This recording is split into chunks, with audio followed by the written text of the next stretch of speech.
The first scream echoed through the massive mansion just after midnight. It wasn't the ordinary cry of frightened children.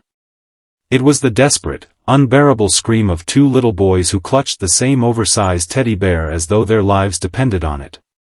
Doctors rushed in. Nurses searched every room. Security guards checked every window.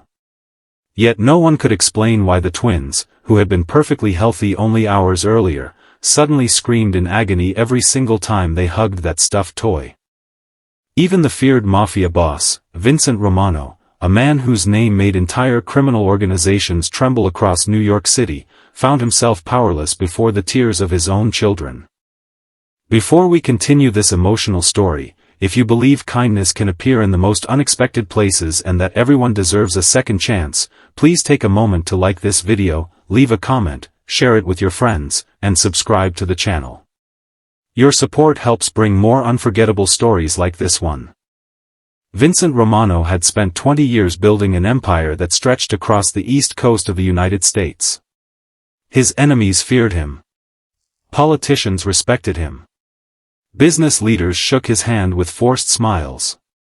Yet inside his luxurious Long Island estate, none of that power mattered. His 6-year-old twin sons, Noah and Caleb, had become the center of his world after losing their mother, Rachel, to a sudden illness 3 years earlier. Since that day, Vincent promised himself that nothing would ever hurt them again. But promises often lose against fate. It began with small complaints. Noah would wake up crying, holding his chest. Caleb would suddenly clutch his stomach whenever they played in the nursery. Doctors performed every imaginable medical test. Blood work came back normal. X-rays showed nothing unusual. Specialists from Boston, Chicago, and Los Angeles flew in, each leaving with more questions than answers. Every night the twins screamed again, and every night they refused to sleep without their favorite teddy bear, a large brown stuffed bear Rachel had given them shortly before she died. The mansion slowly transformed into a prison filled with fear. Expensive medical equipment occupied the children's room. Armed guards stood outside every hallway. Surveillance cameras covered every corner of the property. Vincent suspected poison, kidnapping attempts, and hidden enemies seeking revenge. Yet every investigation ended the same way. Nothing. Among the dozens of employees working inside the mansion was a quiet maid named Grace Walker. She was 43 years old, recently widowed, and had spent most of her life raising her own son before he joined the U.S. Army. Grace wasn't impressed by wealth or frightened by Vincent's reputation. She simply believed every child deserved love, no matter who their parents were. Unlike the doctors, Grace noticed something strange. The boys screamed most intensely whenever they hugged the teddy bear tightly against their chests. When the bear was sitting on a chair across the room, they seemed calmer. Everyone believed the toy comforted them. Grace began wondering if it was doing the opposite. She mentioned her observation to one of the nurses, who dismissed it immediately. She quietly informed the estate manager, who laughed and reminded her that she was hired to clean floors, not diagnose illnesses. Even Vincent ignored the suggestion. Why would anyone suspect a harmless stuffed animal? Days became weeks. The twins grew weaker. Their laughter disappeared. Vincent stopped attending business meetings. His empire continued operating without him while he remained beside his sons' beds, silently praying for a miracle despite never believing in miracles before. Late one rainy afternoon, Grace entered the nursery to replace fresh towels. She found Noah and Caleb sleeping peacefully for the first time in days. Oddly, the teddy bear wasn't in their arms. It had fallen behind a rocking chair. As she picked it up, something felt wrong. The bear was unusually heavy. Not simply because of stuffing. There was a hard object buried deep inside its chest. Grace squeezed different sections carefully. Hidden beneath the cotton filling was something rectangular. It wasn't part of the original toy. Her heart started racing. She immediately informed security, but they brushed her aside once again. One guard jokingly suggested the bear simply had thicker stuffing. Grace couldn't forget the feeling. That evening, the twins woke screaming again. Without thinking about consequences, Grace grabbed a pair of sewing scissors from her cleaning cart. Ignoring the horrified gasps around her, she carefully sliced open the seam running across the teddy bear's back. Soft stuffing spilled across the nursery floor. Then something metallic dropped onto the carpet. Everyone froze. Hidden inside the bear was a sophisticated electronic device no larger than a smartphone battery pack. Attached to it was another tiny component that emitted an almost inaudible high-frequency signal. Vincent stared in disbelief. Security experts immediately confiscated the device. Within minutes, federal specialists confirmed the horrifying truth. The teddy bear had been secretly modified with an illegal ultrasonic transmitter designed to produce frequencies impossible for most adults to hear but extremely painful to young children whose hearing remained highly sensitive. Every time the twins hugged the bear, the transmitter activated through pressure sensors hidden inside the stuffing, sending waves directly toward their heads and upper bodies. The pain had been real all along. The doctors had been treating invisible symptoms while the true weapon remained hidden inside the boy's favorite toy. Vincent felt the ground disappear beneath his feet. Someone hadn't been trying to kill his sons quickly. Someone wanted them to suffer. The investigation exploded overnight. Federal agents searched every room of the estate.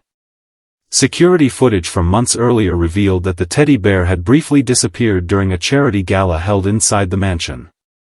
One guest had secretly entered the nursery while everyone attended dinner downstairs. The guest wasn't an enemy from another crime family. It was Vincent's trusted financial advisor, Thomas Bennett. For 12 years Thomas had managed millions of dollars, earning Vincent's complete confidence. Secretly, however, he had been stealing money through shell companies. When Rachel died, Thomas realized Vincent had become distracted by grief and expanded his fraud. But recently Vincent had hired independent auditors, threatening to expose everything. Thomas knew prison awaited him. Instead of fleeing, he planned something unimaginably cruel. He hoped the mysterious illness affecting the twins would emotionally destroy Vincent, forcing him to cancel the financial investigation forever. He never expected an ordinary maid to uncover the truth. Thomas was arrested before sunrise while attempting to cross into Canada. Investigators later discovered detailed plans, fake medical reports, and encrypted communications proving months of calculated manipulation. The news spread across America. Media outlets described Grace Walker as the woman who succeeded where elite doctors, investigators, and security professionals had failed. Yet Grace refused every television interview. She insisted she had only done what any caring person should have done. The greatest reward came days later. Without the ultrasonic device, Noah and Caleb stopped screaming completely. Their smiles slowly returned. They laughed while playing outside for the first time in months. Their nightmares disappeared. Vincent watched them chase butterflies across the mansion garden with tears streaming down his face. For the first time since Rachel's death, hope returned to the Romano family. Vincent called every employee together in the grand ballroom. Standing before hundreds of workers, he admitted something no one expected from a man feared across the country. Power had blinded him.